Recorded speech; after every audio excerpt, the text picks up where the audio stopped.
De nouvelles données très inquiétantes sur le décrochage scolaire. Aujourd'hui, on apprend qu'un garçon sur 5 n'a pas terminé son secondaire pendant la pandémie en 2020-21.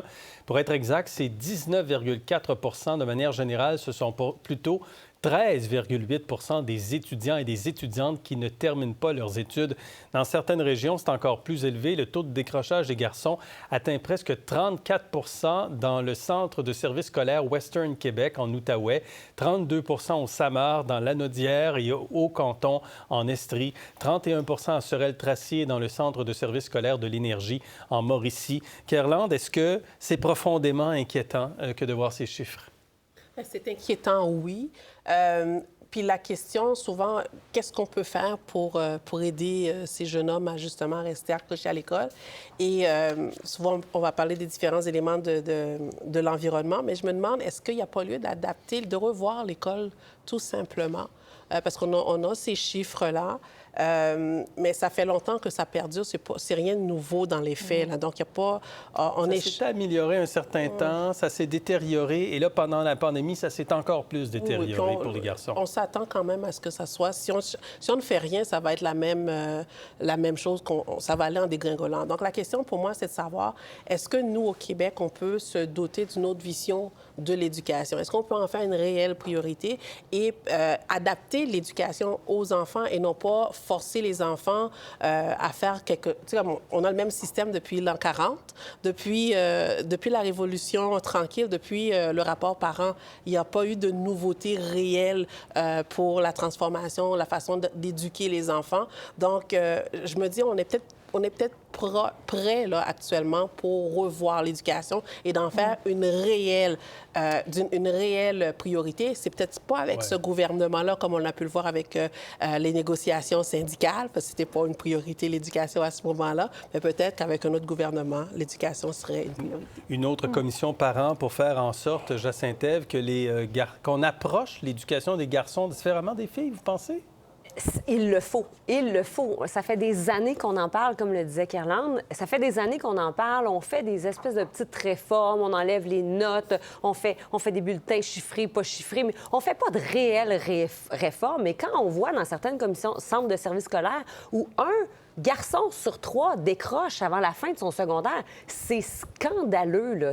Il faut absolument faire quelque chose. Et oui, il faut moduler l'école autour des besoins des enfants plutôt que de demander aux enfants de s'adapter à l'école. Et en ce sens-là, bien, ça prend des visionnaires, ça prend des audacieux, ça prend des novateurs, des personnes qui ont un réel sens de l'innovation.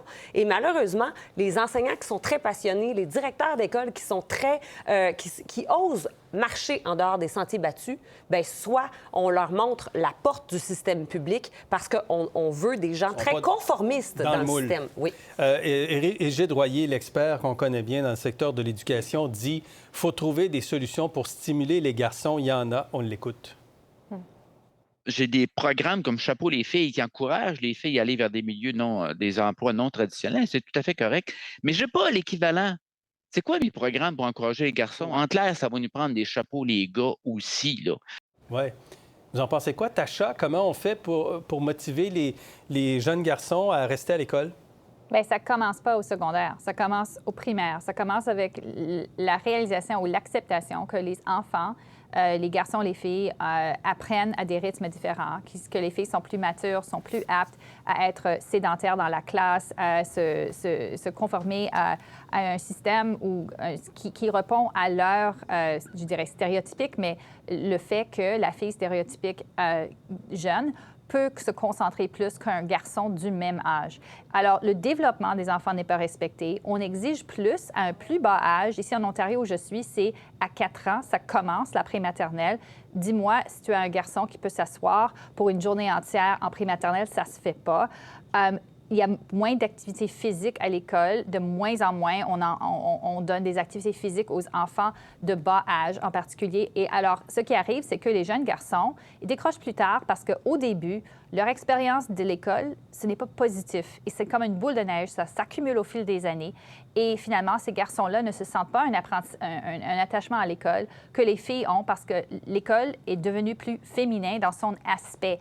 Alors, ce qu'ils devraient faire, bien, retourner peut-être à une solution qui était antérieure, garçons-filles séparés à l'école, pas des classes mixtes tout le temps pour tous les sujets.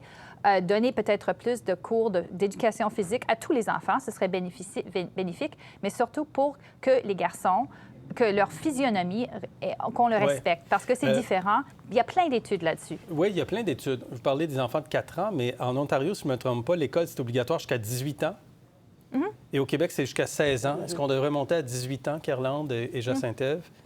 Oui, on devrait monter jusqu'à 18 ans, mais on devrait aussi revoir le modèle, comme le dit Tasha. Il y a des jeunes qui sont passionnés, par exemple, de programmation informatique, d'informatique.